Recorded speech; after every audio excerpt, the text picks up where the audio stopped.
জন্য, কারণ আসলে আমি সকালেই আজকে পৌঁছেছি এবং আপনারা এটাই বুঝতে পারছেন যে একটি ছবিকে বিদেশে আজকের দিনে রিলিজ করাটা কিন্তু সত্যি খুব সমস্যার। কারণ 5-6 বছর আগেও যেটা ছিল না, এখন মিডিয়া বলতে তো শুধু এখন আর প্রিন্ট মিডিয়া নয়, media, electronics media, news channel, এবং আমাদের এই ছবিটা শঙ্খচিল শুধুমাত্র বাংলা নয়, বাংলা এবং আমাদের বাংলাদেশ, তো সেই সব মিলিয়ে দৌড়ভাগের ভাগটা খুব বেশি বেড়ে গেছে আমার। প্রচুর দৌড়ভাগ করতে হয়েছে এবং আজ সকালে পৌঁছে দুর্ভাগ্যক্রমে আমাদের গাড়িটা খারাপ হয়ে গেছে, তার জন্য একটু ক্ষমা চেয়ে নিলাম যে একটু দেরি হওয়ার জন্য। আমরা সব থেকে ভালো যেটা আমরা মনের মানুষ করেছিলাম এবং প্রায় একই টিম, গৌতম দা, সেই আমাদের হাবিব ভাই এবং সাগর ভাই, এবং সেই আমাদের যৌথ প্রযোজনায় আমাদের এই ছবি শঙ্খচিল আজকে এখানে প্রিমিয়ার হচ্ছে। আমি ছবিটি চলাকালীন, মানে শুটিং চলাকালীন নর্মালি আসতে পারিনি, কারণ আমাদের এই কাজটা হয়েছিল আপনারা জানেন সাতক্ষীরায়, যে কারণে প্রায় ঢাকাতে আমার ঢোকা হয়নি এবং সেইভাবে অফিসিয়ালি প্রেস মিট করা হয়নি। কিন্তু আজকে আমার কোথাও মনে হয় ছবি শেষ হয়ে গেছে এবং সবার আশীর্বাদে আমরা ভারতীয় যে জাতীয় পুরস্কার হয় শ্রেষ্ঠ বাংলা ছবি হিসেবে পেয়েছি এবং সেই পাওয়াটা শুধুমাত্র আমাদের নয়, আমার মনে হয় এন্টায়ার টিমে একজন আর্টিস্ট থেকে টেকনিশিয়ানস থেকে প্রত্যেকটা মানুষের অবদান আছে, তাই জন্য একটি ভালো ছবি হয়। সেখান থেকে এই ছবিটি শ্রেষ্ঠ পুরস্কার পেয়েছে। আজকে আমরা এখানে ছবিটা দেখব, কালকে কলকাতায়, এবং খুব ইন্টারেস্টিংলি কালকে আমাদের এই ছবিটি খুব স্পেশাল একটি স্ক্রিনিং হলো কলকাতায়। কোনো বাইরের লোক ছিলেন না, শুধু গভর্নরের জন্য একটি আমরা স্পেশাল স্ক্রিনিংয়ের ব্যবস্থা করেছিলাম ওয়েস্ট বেঙ্গল গভর্নরের জন্য। এবং উনি যথেষ্ট বয়স্ক একজন মানুষ, তিনি এসেছিলেন এবং এসে আমাকে বললেন যে আমি তো 8 ঘন্টার বেশি বসতে পারি না, তো আমি 8 ঘন্টা করে চলে যাবো প্রসেনজিৎ। আমি ঠিক আছে স্যার, আপনি দেখুন। উনি তাও বাঙালি নন, ছবিটি দেখতে বসলেন এবং প্রায় 10:15 অব্দি ছবিটি যখন শেষ টাইটেল কার্ডটা চললো তখন ছবিটা দেখলেন। তো সেখান থেকে দাঁড়িয়ে কোথাও একটা মনে হচ্ছে যে গৌতমদার ছবি, যেভাবে গৌতমদা করেন, এবং আপনারা জানেন গৌতমদার কাছে শুনেওছেন ওনার বক্তব্য, আমরা গৌতমদার কথা মতন কাজ করার চেষ্টা করেছি, ভালো কাজ করার চেষ্টা করি। আর আপনারা এটাও জানেন যে লাস্ট 5-6-7 বছর ধরে আমি কী ধরনের ছবি করছি আপনারা সবটাই জানেন, আপনার কাছে কোনোটাই অজানা নয়। আর আমি আবার বলছি যে এটা বারবার বলেছি, 1000বার বলেছি এবং 1000বার বলে যাব যে আমার কাছে পশ্চিমবঙ্গ বাংলাদেশের মধ্যে কোনো তফাৎ মনে হয় না, অনেস্টলি বলছি, সত্যি কথা বলছি। তো কারণ আমার যারা বন্ধু বান্ধব এখানে আছে, ফ্লাইট থেকে নেমেই কিন্তু তাদেরকে, যদিও বা এই অফিসিয়াল ইনভিটেশনটা আমি জানি যাবে এখান থেকে, সবাই খুব চেনা, এটা একটা প্রায় পরিবারের মতো, কিন্তু আমার সঙ্গে যাদের খুব যোগাযোগ, আমি প্রত্যেককে ফোন করে বলি তোরা আসছিস তো, তোরা এসো। মানে এখানে আমার কাছে যে কলকাতার ছেলেমেয়েদের সঙ্গে আমি যেভাবে কথা বলি, আমার মনে হয় আমার এখানকার শিল্পীদের সঙ্গে আমি ঠিক একই রকমভাবে কথা বলি। তো আমার কাছে এটার কোনো তফাৎ মনে হয় না। আজকে এই ছবিটা আমাদের কাছে সবার কাছে খুব ইম্পর্টেন্ট একটি ছবি, কারণ একটা দিকে যেরকম কমার্শিয়াল ছবি, যেরকমভাবে আমরা বহু বছর ধরে কাজ করে এসেছি, সেই ছবিরও যেরকম আমরা ব্যবসা দেখতে পাচ্ছি, আবার এখনকার দিনে দাঁড়িয়ে এটাও আমরা দেখতে পাচ্ছি যে ভালো ছবিরও যেরকম মান আছে, তার সঙ্গে সম্মান আছে, এবং তার সঙ্গে কোথাও একটা কমার্শিয়ালি অনেকটা পাল্টে গেছে। সেখান থেকে দাঁড়িয়ে শঙ্খচিল আমার প্রথম মনে হয় 2 দেশের জন্য ইম্পর্টেন্ট ছবি। আবার আপনাদের সবাইকে ধন্যবাদ জানাবো এখানে আসার জন্য, এবং যেভাবে আপনারা এত বছর ধরে আমাদেরকে সহযোগিতা করে এসছেন। সাগর ভাই আছেন, হাবিব ভাই একটু পরে আসছেন, এদের সঙ্গে আমার মনের মানুষের পর থেকে একটা অদ্ভুত মনের যোগাযোগ হয়ে গেছে। আর আমি দুটো মানুষের কথা বলতে চাই এখানে। কুসুম আছে এখানে, কুসুম আমার স্ত্রীর চরিত্র অভিনয় করেছে। আমি জানতাম প্রথম শুটিংয়ের আগে শুরুতে একটু তো নার্ভাস ছিলই, খুব স্বাভাবিক এটা থাকাটাই। এটা শুধু কুসুমের জন্য নয়, আমার সঙ্গে যারা কলকাতায় কাজ করেন আজকের দিনে দাঁড়িয়ে যখনই শোনে বুম্বাদের সঙ্গে কাজ করতে হবে বা প্রসেনজিতের সাথে কাজ করতে হবে, প্রসেনজিৎ নামটা প্রায় অফ হয়ে গেছে, বুম্বাদাতে পরিণত হয়েছে, তাই প্রসেনজিতের সঙ্গে যখন কাজ করতে হবে সঙ্গে একটু কোথাও একটা ওই থাকেই একটা নার্ভাস, একটা বুম্বাদা প্রসেনজিৎ। কিন্তু ওইটা আমার কথা মনে হয় আমি শিল্পী হিসেবে এটা আমার দায়িত্বের মধ্যে পড়ে, যখন আমি আমার থেকে যারা পরে প্রয়োজন তাদের সঙ্গে কাজ করি, তাদের সঙ্গে তাদের মতন করে কাজটাকে পর্দার সামনে আনা। কুসুম অসম্ভব ভালো কাজ করেছেন, এবং আবার বলছি কলকাতায় যারা যারা দেখেছেন এখনো অব্দি ছবিটা অসম্ভব প্রশংসা করেছে কুসুমের। এবং আমার তো আছে একটি আমার মেয়ে, হ্যাঁ। এবং কালকেও আবার আমি কালকের কথাটা কেন বলছি, কালকে আমাদের প্র্যাকটিক্যালি ফার্স্ট টাইম যারা আমাদের টিমের বাইরে কেউ ছবি দেখেছেন, তারা অনেকেই বেরিয়ে বলেছেন সত্যি কথা আমি বুঝতে পারছি না কি আপনার মেয়ে নাকি। আমি বলছি হ্যাঁ এটা আমারই মেয়ে। না কিন্তু নামটা ওনার নামটা ভুলে যান না, মেয়েটা তো আমার। সো সাজবাদির সঙ্গে আমার টিউনিং বা আমার সঙ্গে ওর সঙ্গে আন্ডারস্ট্যান্ডিং একটা সেই জায়গাতেই গেছে। এবং তার এন্ড অফ দ্য ডে আমরা যেটা বুঝি, মানে অ্যাটলিস্ট আমি সেটা বুঝি, বা এত বছর ধরে প্রায় 33 বছর কাজ করছি, এটাই বুঝে এসেছি সব কিছুর ঊর্ধ্বে হচ্ছে পর্দায় আমরা কি দেখাবো, মানুষদেরকে কি দেখাতে চলেছি। সেখান থেকে আমাদের কাছে মনে হয়েছে শঙ্খচিল একটি ছবি যেটা দুই বাংলাতে আজকে নয় বহু বছর থেকে যাবে। ধন্যবাদ। আচ্ছা, আমাদের এই ছবিতে দুজন খুব সিনিয়র অ্যাক্টর আছেন। আমাদের ওখান থেকে আছেন দীপঙ্কর, যে আমাদের অনেক ছোটবেলা থেকে আমাদের কাজ থেকে ছিল। মামুন ভাইও আমাদের গার্জেনের মতন ছিলেন এবং আমরা বেশিরটাই আড্ডা মারতাম, কাজটা কম করতাম। ধন্যবাদ। এবারে শুনতে চাইবো কুসুম শিকদারের কাছ থেকে, আমাদের এই সময়ের বাংলাদেশের ভীষণ জনপ্রিয় একজন অভিনেত্রী, তার কাছ থেকে শুনতে চাইবো। Kusum Sikdar. Thank you Mousumi, thank you দাদা। আসলে প্রথম আমি দাদার লিঙ্ক ধরে বলতে চাই, যদিও আমরা সবসময় বলি যে কলকাতা, ঢাকা বা বাংলাদেশ একদমই একরকম, একই ভাষা, একই সংস্কৃতি, একইভাবে আমরা আমাদের চলা বলা, পোশাক পরিচ্ছদ, কিন্তু তারপরও এটা দুঃখের ব্যাপার, কিন্তু তারপরও এটাই সত্য যে ওখানে যেতে আমার পাসপোর্ট লাগে, ওখানে যেতে আমার ভিসা করতে হয়। সুতরাং ওটা আমার জন্য বিদেশ। আমি এই জন্যই কথাগুলো বললাম যে বিদেশে একটা নতুন ইন্ডাস্ট্রিতে, নতুন ইউনিটে, নতুন জায়গায় এবং এত বড় পরিসরের একটা কাজ যেটা আন্তর্জাতিক মানের বলা যায়, এটা শুধু ভারতীয় বললে ভুল হবে, আন্তর্জাতিক পর্যায়ের এবং সেই মানের এরকম একটা কাজ করা, এরকম জায়গা গিয়ে আসলে মানসিকভাবে প্রস্তুত বা প্রস্তুতি নেওয়াটা বেশ কঠিনই ছিল আমার জন্য।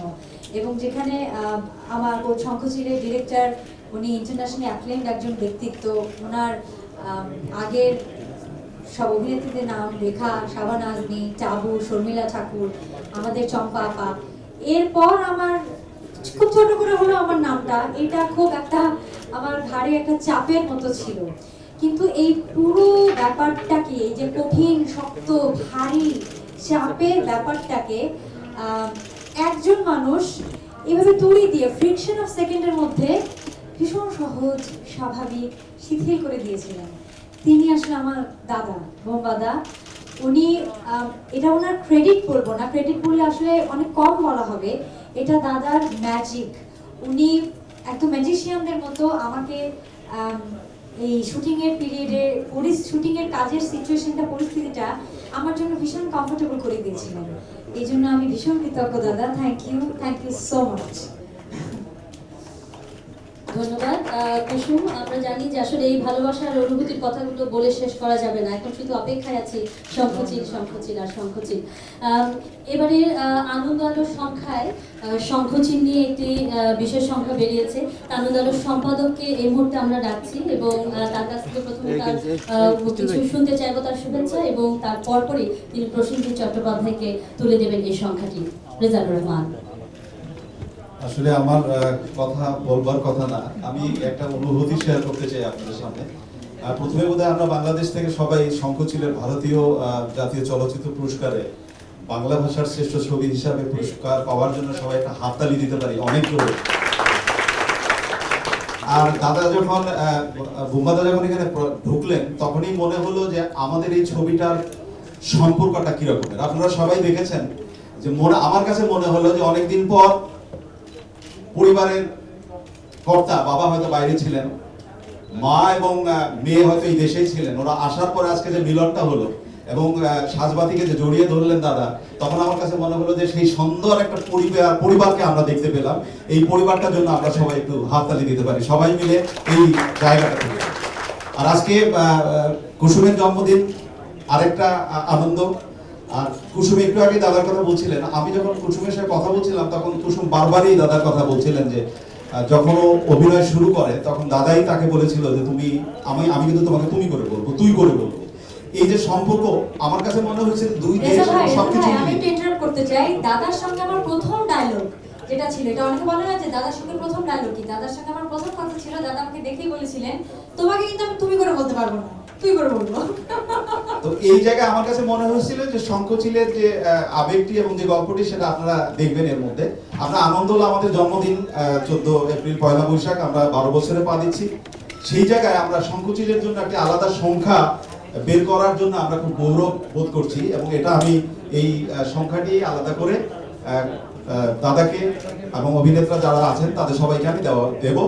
এই সুযোগটি নেওয়ার জন্য আমি এখানে এসেছি। সবাইকে অসংখ্য ধন্যবাদ। ধন্যবাদ। এই মুহূর্তে তুলে দিচ্ছেন সম্পাদক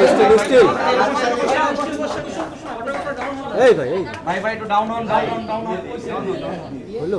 সবার হাতে এই মুহূর্তে আনন্দ আলোর সম্পাদক তিনি তুলে দিচ্ছেন শঙ্খচিল নিয়ে যে বিশেষ সংখ্যাটি বেরিয়েছে।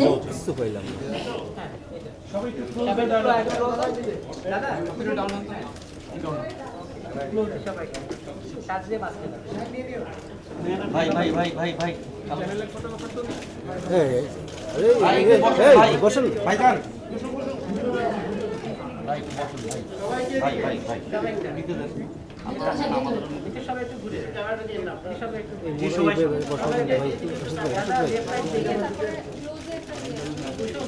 ভাই সংখ্যাটিতে লেখা আছে আসছে শঙ্খচিল, আমাদের গৌতম ঘোষ পরিচালিত ইমপ্রেস টেলিফিল্মের ছবি শঙ্খচিল অ্যালবাম।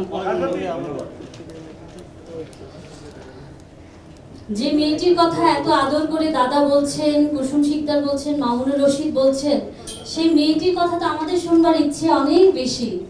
মেয়েটি কি আজকে বলবে যে মেয়েটির আজকে হয়েছে সাতক্ষীরা, মানে অসম্ভব ভালো। মানে প্রথম কথা হচ্ছে আমার জীবনে, যেটা একটু আগে কুসুম বলছিল, এটা আমি অলরেডি বলেছি অনেকগুলো জায়গায়, কিন্তু এখানে তো আসা হয়নি তাই বলা হয়নি। এটা একটা নতুন এক্সপিরিয়েন্স। মানে আমাকে যখন গৌতমদা বললেন যে সাতক্ষীরাতে ওরা গিয়ে লোকেশনটা বাঁচলেন, খুব স্বাভাবিকভাবেই আমি বাংলাদেশ আসবো, মানে যেরকমভাবে আমরা বলে থাকি যে তাহলে ঢাকা হয়ে যাবো, তো গৌতমদা বললো তুমি ঢাকা হয়ে যাবে, 1.5 দিন লাগবে, তোমার বাড়ি থেকে 3 ঘন্টা লাগে। আমি কলকাতা শহরে আমি একটা বাড়িতে থাকি, সেখান থেকে আমাকে বাংলাদেশ যেতে 3 ঘন্টা লাগবে। খুব স্বাভাবিকভাবে আমি বললাম যে না, তাহলে ঢাকা হয়ে যাবো না, আমি বাই কার যাবো। যেটা আমার যে প্রথম একটা এক্সপিরিয়েন্স, যে আমি একটা গাড়ির থেকে নামলাম, মাত্র 5 পা হাঁটলাম এবং আমি একটা দেশ থেকে আরেকটা দেশে পৌঁছে গেলাম। সেখানে লোকজন আমাকে বুমবাদা বলছে এবং ঠিক একই রকমভাবে দাঁড়িয়ে আছে আমাকে দেখার জন্য। যেটা ছাড়লাম সেখানে লোকে আমার বুমবাদা বলছে, যেখানে ঢুকলাম সেটা আমাকে বুমবাদা বলছে। তাহলে দুটো দেশ কী করে আলাদা হলো? তো এটা একটা আমার কাছে অসম্ভব একটা নতুন এক্সপিরিয়েন্স। এবং শঙ্খচিলের শুটিং করতে যাব, তো আমরা যে জায়গাটায় কাজ করতাম, আর আপনারা সবাই জানেন গৌতমদার শুটিং মানে ভোর 4টে 4:30 সময় বেরোতে হয়। মানুষজন ভালোবাসা অনেক দেখেছি, অনেক রকম ভালোবাসা দেখেছি, ভালোবাসেন বলেই আমরা আছি আমাদের মতন শিল্পীরা। কিন্তু আমি রাত্রি 3:30 4টের সময় বেরিয়ে দেখেছি যে মানুষজন বেনারসি শাড়ি পরে দাঁড়িয়ে আছেন আমাকে দেখার জন্য। আর যে রাস্তাটা দিয়ে আমি যেতাম সেটা প্রায় সবাই ছিল। আমি একটা রাস্তায়, মানে একটা গ্রামের ভেতর দিকে আমাদের লোকেশনটায় পৌঁছতাম। রাত, বিশ্বাস করুন, রাত্রি 3টে 3:30 সময় 4টের সময় ওরা বুঝে গেছিলো এই সময়টাই যাবো। প্রত্যেকটা গ্রামের মোড়ে মোড়ে মানুষজন দাঁড়িয়ে থাকতেন এবং কিছু কিছু জায়গায় আমার প্ল্যাকার্ড নিয়ে, কিছু কিছু জায়গায় আমার ছবি নিয়ে, কিছু কিছু জায়গায় আমার পোস্টার্স নিয়ে, আমি প্রত্যেকটা মোড়ে মোড়ে যে কদিন আমি ওখানে শুটিং করেছি প্রত্যেকটা মোড়টায় আমি দাঁড়াতাম, তাদের সঙ্গে দেখা করতাম, তারপর আমি যেতাম। এই এত বড় পাওয়াটাও তো আমার মনে হয় এটা তো ভাগ্যের কথা। এরপরে আচ্ছা, মমতা, আপনার শঙ্খচিলের জন্য শুভকামনা। আমার নাম জায়দ আকবর। ধন্যবাদ। এই ছবিতে আপনি প্রচুর কবিতার খেলা খেলেছেন বা কবিতা পড়েছেন, মানে এটা কি আপনার জন্য নতুন ছিল না এর আগেও কবিতার সাথে আপনার চোখ ছিল? হ্যাঁ, মানে আসলে কবিতা আমাদের ছবিতে ব্যবহার করা হয়েছে, কখনো কখনো চিঠি ব্যবহার করা হয়েছে, তবে এই ছবিতে নিঃসন্দেহে একটা জায়গায়, যেহেতু এটা আমার চরিত্রটা মাস্টারের, গৌতমদা একটা ডিভাইস তৈরি করেছেন সেটা কবিতার মাধ্যমে, যেখানে অনেকটা সময় আমরা গান ব্যবহার করি বা কখনো কখনো একটা দৃশ্যকে অনেক কিছু বলে দিতে পারে একটা কবিতা। সেই কবিতাগুলোর মাধ্যমে উনি অসম্ভব সুন্দর ভিজুয়ালস দিয়েছেন, যেখানে একটা কবিতার অনেকটা মানে বেরিয়ে আসে, গল্পটার অনেকটা মানে বেরিয়ে আসে, ডেপথটা বেরিয়ে আসে। হ্যাঁ, এইটা অনেকটাই বলা যেতে পারে, তার জন্য একটা প্রস্তুতি তো নিতেই হয়েছে আমাকে। এটা অনেকটাই নতুন আমার কাছে। আচ্ছা, হ্যাঁ, মাইক্রোফোন প্লিজ। হ্যালো বুম্বাদা, হ্যাঁ, আমি Tanzil Ahmed Johnny, BD news 24.com কাজ করি। আমার 3টি প্রশ্ন আপনার কাছে। প্রথম প্রশ্ন হচ্ছে যে আমরা প্রায়শই শুনে থাকি যে কলকাতা আর্টিস্টরা বলেন যে দুই বাংলা মিলে বাজার বড় হোক। তো কলকাতা হচ্ছে একটি প্রদেশ, বাংলাদেশ একটি স্বাধীন রাষ্ট্র, দুটি জায়গার অর্থ মানে বিশ্বাস করি। হয়তো বাধা বিঘ্নতা থাকেই, কিন্তু সারা পৃথিবী জুড়ে অনেকগুলো জায়গা আছে যেখানে এক হয়ে যায়। আমি এটা কারেক্ট মানছি যে দেশ আর এটা আমাদের পশ্চিমবাংলাটা তো একটা দেশের একটা ভাগ, কিন্তু আমাদের দেখুন মানে কিছু কিছু জিনিস কিন্তু এতটাই কমন, এবং হ্যাঁ তার কিছু সিনেমা এমনই একটা জিনিস না জানেন তো, সিনেমা আমার মনে হয় সিনেমা এমনই জিনিস বা গান এমনই জিনিস বা নাটক এমনই জিনিস, এই যে ধরুন আমরা দুই দেশে কিন্তু পয়লা বৈশাখটা একই দিনে একই সময় পালন করব, সেটা কোনো ভাগ নেই কিন্তু। তো একটা গান যখন আমাদের ওখানে ভালো তৈরি হয় বা এখানে যখন ভালো গান তৈরি হয় সেটা শোনে। সিনেমা কিন্তু আমরা দেখছি, হ্যাঁ কিছু সিস্টেমের জায়গা আছে যেগুলো হয়তো 25 বছরের আগে করা কিছু সিস্টেম আছে, 20 বছর আগে করা কিছু সিস্টেম আছে, সেটা দুই দেশের কারণ এটা কোথাও আমার মনে হয় আজকের দিনে দাঁড়িয়ে যেখানে সিনেমা আমরা রিলিজ করার হলে রিলিজ করার 5 মিনিটের মধ্যে আমরা ইন্টারনেটে ছবি দেখতে পাচ্ছি, সেখানে কিন্তু ভাবার সময় এসে গেছে যে সিনেমাটাকে কী করে ভাববেন, সিনেমাটাকে কত ওয়াইডার করা যায়। এখন সিনেমা কিন্তু শুধুমাত্র কন্টেন্ট তৈরি করছে, আমরা কিন্তু এখন একটা বড়, আগে আমাদের কাছে কি এন্টারটেনমেন্ট ছিল, শুধু নাটক ছিল আর বড় হলটা ছিল, এখন আমাদের কটা স্ক্রিন হয়ে গেছে ভাবুন, স্ক্রিন হয়ে গেছে, টিভি একটা হয়ে গেছে, তারপর ল্যাপটপ, তারপর আইপ্যাড, তারপর ফোন, সেখানেও কিন্তু মানুষ সিনেমা দেখছে। তো আমাদের কাছে স্ক্রিন এতগুলো এসে গেছে এবং সেই এক একটা স্ক্রিনের জন্য আলাদা আলাদা কাজ হচ্ছে। তো আমার কথা মনে হয় আজকের দিনে দাঁড়িয়ে যদি দুই বাংলা এক জায়গায় করে, এবং আজকে যে ট্যালেন্টসরা আসছেন শুধু আমাদের ওখানেও আছে এখানেও আছে, তাদেরকে যদি আমরা সেই জায়গাটা না দিই, এবং আমার দৃঢ় বিশ্বাস, এটা আমি জানি না হয়তো এটা আমার স্বপ্নই থেকে যাবে, কিন্তু আমরা দুই বাংলা এক হলে বাহুবলী করাটা আমাদের কাছে কোনো সোজা ব্যাপার, আমরা 10টা বাহুবলী করে দিতে পারবো। আমাদের অনলি সমস্যা হচ্ছে আমরা আমাদের ব্যবসায়িক জায়গা থেকে দুই বাংলাকে এক করে সিনেমা দেখাতে পাচ্ছি না, সেটা আমাদের নিজেদের সমস্যা। যেদিন আমরা এক করে দেখাতে পারবো আমরা কিন্তু বাহুবলীর মতন বাজারের ছবি বানাতে পারবো। Thank you. আমার সেকেন্ড প্রশ্ন, সৃজিত মুখার্জির ছবিতেও রাজকাহিনীতে দেশভাগের বিষয়টা আসছে, এই ছবিতেও মাইক্রোফোনটা একটু কাছে টেনে নেবেন। সরি, সৃজিত মুখার্জির ছবিতে রাজকাহিনীতেও দেশভাগের বিষয়টা এসছে, এই ছবিতেও 1947 বিষয়টা এসছে। সো কতটা প্রাসঙ্গিক বলে আপনি মনে করেন? আমার মনে হয় সৃজিতের যে ছবিটা আমরা দেখেছি সেটা দেশ ভাগ নিয়ে ছবি, আর গৌতমদার যে ছবিটা আমরা আজকে দেখতে চলেছি আপনারাও দেখবেন, দেখেই বুঝবেন যে এটা কিন্তু দেশ ভাগের ইতিহাসের ছবি নয়, ইতিহাসটা সঙ্গে আছে, এটা মানবিকতার একটা ছবি, মানুষ বা একটি পরিবারের গল্প, এটি পরিবারের।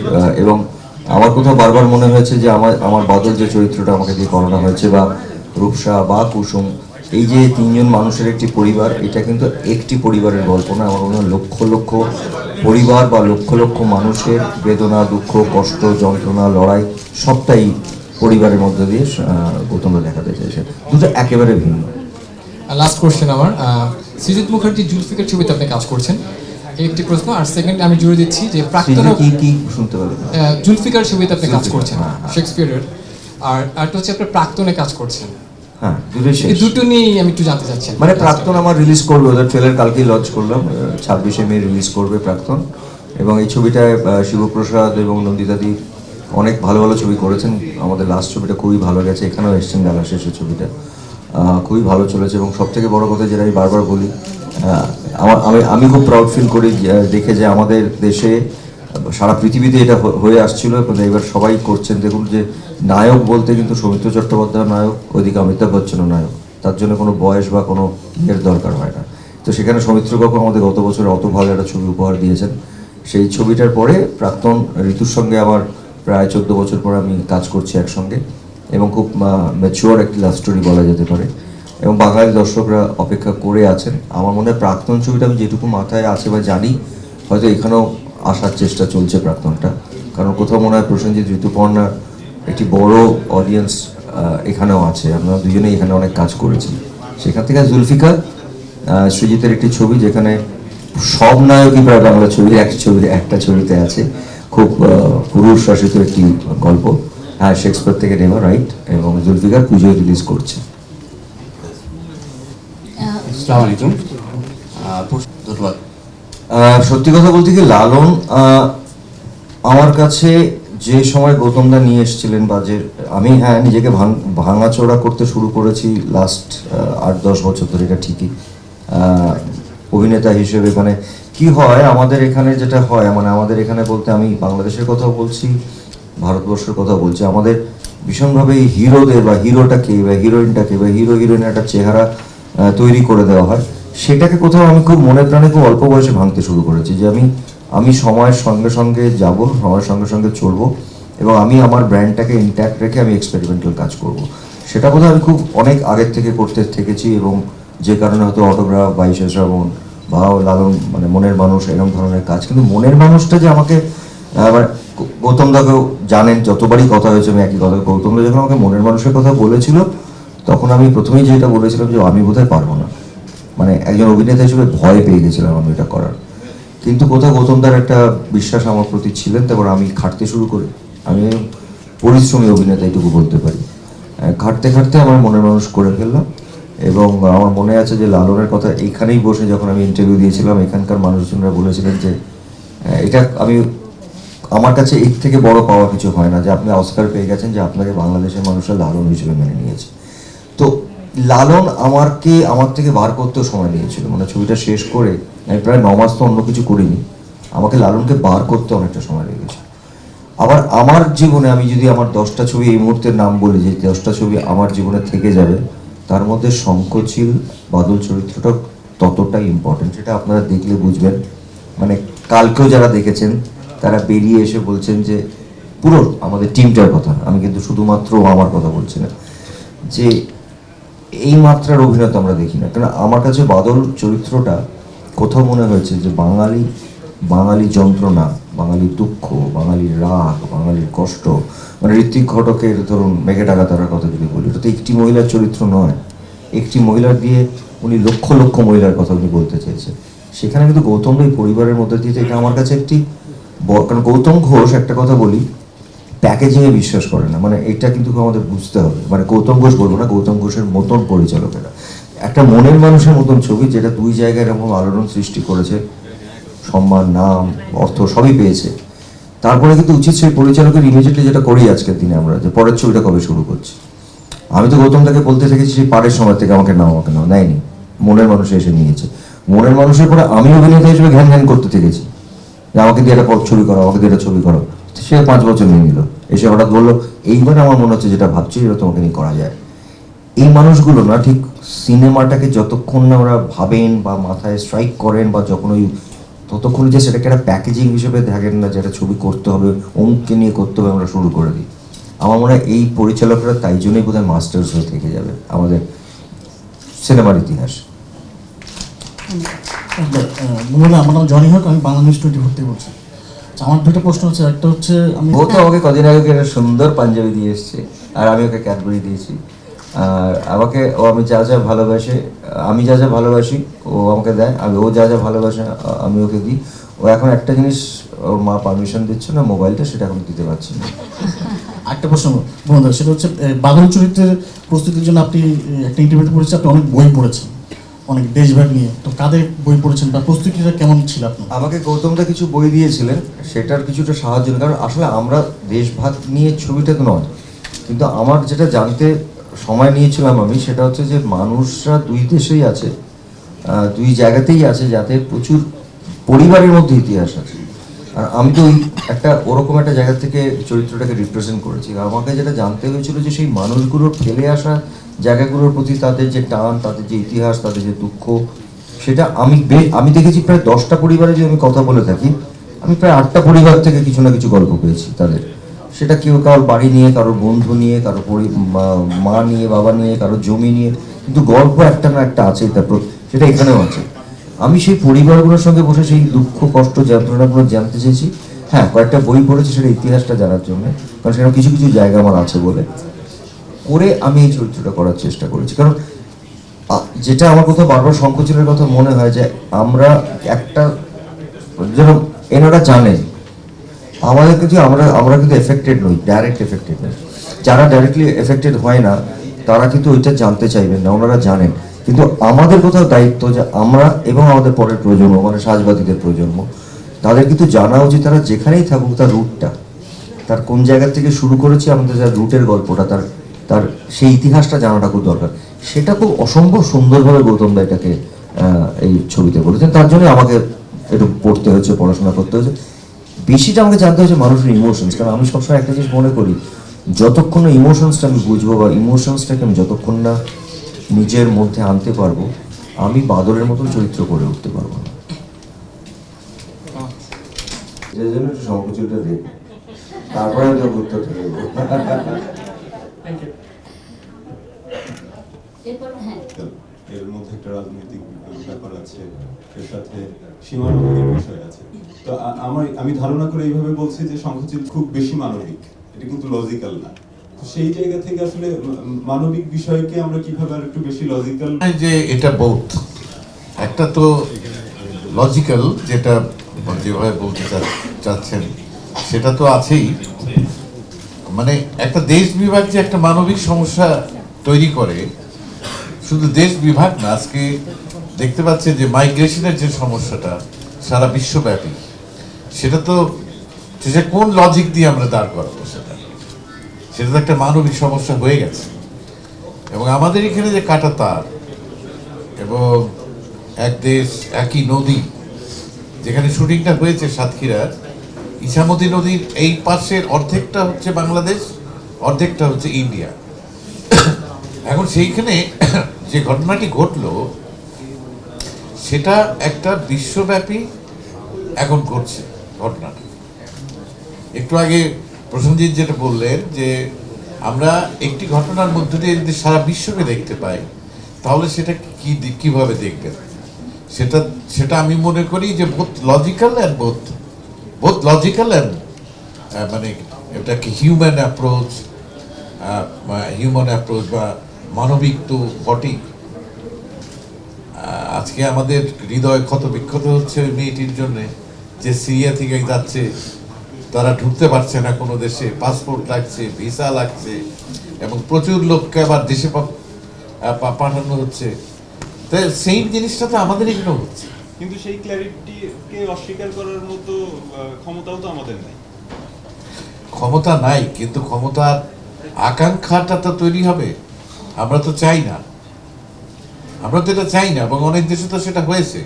যেমন জার্মানি ভাগ হয়েছিল, জার্মানি একত্রিত হয়েছে।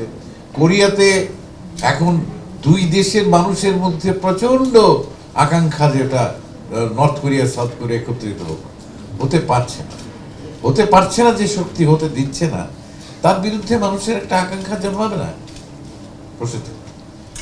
হ্যাঁ, আমার মনে মামুন ভাই যেটা বলছেন সেটাই আসলে আমরা আমি একটা ছোট্ট ঘটনা বলি, তাহলে বোঝা যাবে। প্রথমে আমি সংকুচিত ছবিটা নিয়ে এটা বলছি না, কিন্তু আমার কোথাও মনে হয় হয়তো ইতিহাসটা তো পাল্টানো যাবে না, যেটা তৈরি হয়ে গেছে হয়তো সেটা আমরা হাত দিয়ে পাল্টে দিতে পারবো না, কিন্তু কোথাও একটা মনে হয় যে আমাদের দায়িত্বের মধ্যে পড়ে। আমরা জানি না যে আমাদের পরের বা তার পরের প্রজন্ম কোথার থেকে সেই বিপ্লবটাকে তুলবে এবং কোথার থেকে সেই জিনিসটাকে সরিয়ে দিয়ে, এটা হয়নি তা তো না। সারা পৃথিবী জুড়ে আজকে ভাগ এমন একটা জায়গায় যাচ্ছে, সেখানে নিজেদের ভাষার সমস্যা হয়ে যাচ্ছে, নিজেদের আইডেন্টিফিকেশনের সমস্যা হয়ে যাচ্ছে, এটা সারা পৃথিবী জুড়ে। এবং সংকোচিল, আমি আবার বলছি, এই সিনেমাটা শুধুমাত্র কিন্তু ভারত বাংলাদেশের ভাগের কথা বলেনি। আমি একটা ছোট্ট আপনাকে উদাহরণ দিচ্ছি। আমি 2-3 দিন আগে, যেরকম হয় নিউজ চ্যানেলে যেতেই হয় ছবির প্রমোশনের জন্য, এবং সবাই ট্রেলারটা, আপনারা যেমন ট্রেলার দেখেছেন ওখানেও সবাই ট্রেলারই দেখেছে। একজন নিউজের একটি মেয়ে আমাদেরকে এসে বললো, দাদা আমি কাল সারা রাত্রি আমি পিজিতে ছিলাম। কেন? বলে আমি একটা এমনি একটা নিউজ কভার করতে গেছিলাম, হঠাৎ করতে গিয়ে দেখলাম একটা বাচ্চা মেয়ে 11 বা 12 বছরের বয়স, তার বাবা মা এসছে কলকাতায় বেড়াতে, মেয়েটির শরীর খারাপ হয়েছে, পিজিতে নিয়ে গেছে, এবং ডাক্তার বলছে 8 ঘন্টার মধ্যে তাকে সার্জারি করতে হবে, আর ওদের ভিসাটা সেদিন শেষ। এবার বাবা মাটার অবস্থাটা ভাবো। এখানে আপনি কি বলবেন? মানবিকতা বলবেন না? এবং প্রেসের লোকগুলো ওখানে কোথায় গেছিল অন্য কিছু কভার করতে, তারা সবাই মিলে সাহায্য করছে যে যাতে, ডাক্তার বলছে আমাকে হাফ অ্যান আওয়ারের মধ্যে অপারেশন করতে হবে, এবং বাবা মা শুধু ফোনে কানেক্ট করছে যাতে তারা ভিসাটাকে এক্সটেন্ড করে এই অপারেশনটাকে করিয়ে মেয়েকে নিয়ে ফিরতে পারে। এটা তো আমি বলছি 3 থেকে 4 দিন আগের ঘটনা। এইটাই আমাদের কোথাও মনে হয় যে মানবিকতা কিন্তু সব কিছুর ঊর্ধ্বে, এবং এইটা যদি আমরা পিচ করতে থাকি, কোথাও না কোথাও আমাদের যে পরের প্রজন্ম, তাদের কাছে হয়তো একটা পজিটিভ একটা ভাইব্রেশন আমরা পাবো, হয়তো পেতে পারি। Thank you. থ্রু প্রযোজনা তো এখন হচ্ছে, অনেকগুলোই হচ্ছে, সেটা একরকম, সেটা হবেও, আরও হবে। কিন্তু শঙ্খচিলের মতন ছবি কটা হবে আমি ঠিক জানি না। যৌথ প্রযোজনা একটা জিনিস, সেটার চেষ্টা আমরা করে গেছি, করে যাচ্ছি, এবং সেটা কিন্তু এখন হচ্ছে অনেকগুলো, আপনারাও জানেন নিশ্চয়ই। কিন্তু শঙ্খচিলের মতন ছবি বা মনের মানুষের মতন ছবি, আপনার যদি ওইটাও প্রশ্ন থাকে, এটা আরও হওয়া উচিত নিশ্চয়ই আমার, কারণ শঙ্খচিলের মতন ছবি বা মনের মানুষ বা পদ্মা নদীর মতন ছবি, আমি শুধু গৌতম দার ছবি 3টে ছবির নাম বলছি, এখানেও যেমন টেলিভিশনের মতন ছবি, এই সিনেমা একটা কোথাও হওয়া উচিত। এবং আমার কোথাও মনে হয়, যেটা আমার বারবার মনে হয়েছে, যে আজকে এখানেও একটা নতুন প্রজন্ম এসছেন, তারা কিছু ভালো কাজ করতে চান, একটু অন্য ধারার কাজ করতে চান। এই ধারার কাজটা করতে গেলে যেটা দরকার, এবং আমি আবার বলছি, এই যতই ফাঁক থাক, যতই দাগ থাক, যতই কাঁটা তার থাক, একটা জিনিসকে আটকানো যায় না। কিন্তু সেটা সিনেমাকে আপনি আটকাতে পারবেন না, একটা ভালো গানকে আপনি আটকাতে পারবেন না, ভালো নাটককে আপনি আটকাতে পারবেন না, ভালো কবিতাকে আটকাতে পারবেন না, ভালো একটা বই বা উপন্যাসকে আপনি আটকাতে পারবেন না। এটা কখনো আটকানো যায় না। সেখানে ভালো সিনেমা কিন্তু পারবে, এই ভালো সিনেমা বলছি আমি, সিনেমার কথাটা বারবার বলছি কারণ সিনেমার লোক বলে, কিন্তু এটা আমি সিনেমা বলতে চাইছি, এনিথিং এন্টারটেনমেন্ট, এনিথিং, সেইটাই কিন্তু পারে এই বেড়া বা এই ভাগটাকে খুব সহজে মুছে দিতে। তো তারই প্রচেষ্টা বোধহয় আমাদের সংকোচে। ধন্যবাদ। উদ্যোগগুলো আছে যেই রকমের তোড়জোড় দেখা যায়, আমরা কলকাতা কিংবা পশ্চিমবাংলার নাটক আমরা নিয়মিত দেখি, এখানে দর্শক অনেক আছে বা সবাই দেখে। আমাদের টেলিভিশন ওইখানে আসলে প্রচারের ক্ষেত্রে, এটা আমার মনে হয় আগের বারে আমি এই কথাটার উত্তর দিয়েছিলাম, এই যে এখানে বসে, এটাতে একটা সব ভেরি ইম্পর্টেন্ট টেলিভিশন চ্যানেল এইটা না, কিন্তু একদম টেকনিক্যাল, এটা কিন্তু ভুল। এটা আপনি ইচ্ছে করলে, আমি আপনাকে ছোট্ট এক্সাম্পল বলছি, আপনি যদি কেউ এখানে পুরো ঘরটার মধ্যে যদি কেউ থাকেন, আপনারা জেনে নিন, শিলিগুড়িতে, নর্থ বেঙ্গল, ওখানে কিন্তু আপনাদের চ্যানেল চলে। আমি ঠিক 7 দিন আগে মহানায়কের শুটিং করতে দার্জিলিং থেকে শিলিগুড়িতে ছিলাম। খুব স্বাভাবিকভাবে আমার যেহেতু শঙ্খচিল রিলিজ করবে, সব বাংলা চ্যানেলগুলো দেখতে থাকছি কোথায় কি প্রমোশন হচ্ছে, ঠিক হচ্ছে কিনা, এগুলো আমার চলতে থাকে। আমি রাত্রি 2টো অবধি এই কাজটা করি। তো এটা করতে করতে দেখেছি আমি, কিন্তু বাংলাদেশের, এক্স্যাক্টলি চ্যানেলটার নাম মনে নেই, কিন্তু একদম বাংলাদেশের চ্যানেল ফুল দামে ওখানে চলছে। শিলিগুড়িতে কি করে চলছে এইটা কিন্তু উদ্যোগটা, ধরুন আমাদের ওখানকার কোনো একটি চ্যানেল, সে যে প্রসেসটাতে এখানে সেই চ্যানেলটা চালাতে একটা প্রসেস আছে, তো সেই প্রসেসটা তারা করছেন, তারা সেই অর্থ ব্যয়টা করছেন, করে সেই চ্যানেলটাকে এখানে চালাচ্ছেন। ওখানে যদি কোনো চ্যানেল ওখানে চালাতে হয়, তারও একটা প্রসেস আছে, তারা সেদিন করলে এটা ওপেন ফর, মানে এটা চালানোর কোনো অসুবিধা নেই। কিন্তু বলা হয় যে ওখানে ঢুকতেই পারছে না, এগুলো সব ভুল কথা। আপনি কালকে বলুন আমাকে, যে প্রসেসটা আমাদের চ্যানেল এখানে ঢুকছে, এটা একটা টেকনিক্যাল টার্মস আছে, আমি সেগুলো জানি না, কিছু অর্থের ব্যাপার আছে, রাইটস নেওয়ার কিছু একটা ব্যাপার থাকে, যেটা ধরুন আমাদের সঙ্গীত বাংলা এখান থেকে নিয়েছে, আমি একটা এক্সাম্পল বলছি, নিয়ে এখানে চালাচ্ছে। ওটা যে কেউ করতে চাইলে করতে পারে, তাকে সেই রিস্কটা নিতে হবে যে আমি ভারতে এই চ্যানেলটা লঞ্চ করছি, তার জন্য আমাকে এই প্রসেসে গিয়ে টাকাটা দিতে হবে, এবং তার থেকে আমি সেই টাকাটা আর্ন করবো, ভিউয়ারশিপটাকে বাড়াবো। একটা সময় তো ছিল, আপনারা জানেন তো, ওই আমি বলছি ওইটা ATN ছিল, তো আমরা দেখতাম, 2 জায়গাতে দেখতাম, আমরা নিজেরা বিটিভি দেখতাম। এবার সেটাকে তো মানে একটা ইন্ডাস্ট্রির দায়িত্ব, সেটাকে আমি কতটা এগিয়ে নিয়ে যাবো, এটা কিন্তু কোনো জায়গায় চ্যানেল, পৃথিবীতে কোনো জায়গায় কোথাও কেউ আটকাতে পারে না। আমি আপনাকে বলছি, দায়িত্ব নিয়ে বলছি, এরা তো আরো বেশি ভালো বলতে পারবে, আটকানো যায় না কোনো কারণে। তবে আজকে আমার মনে হয়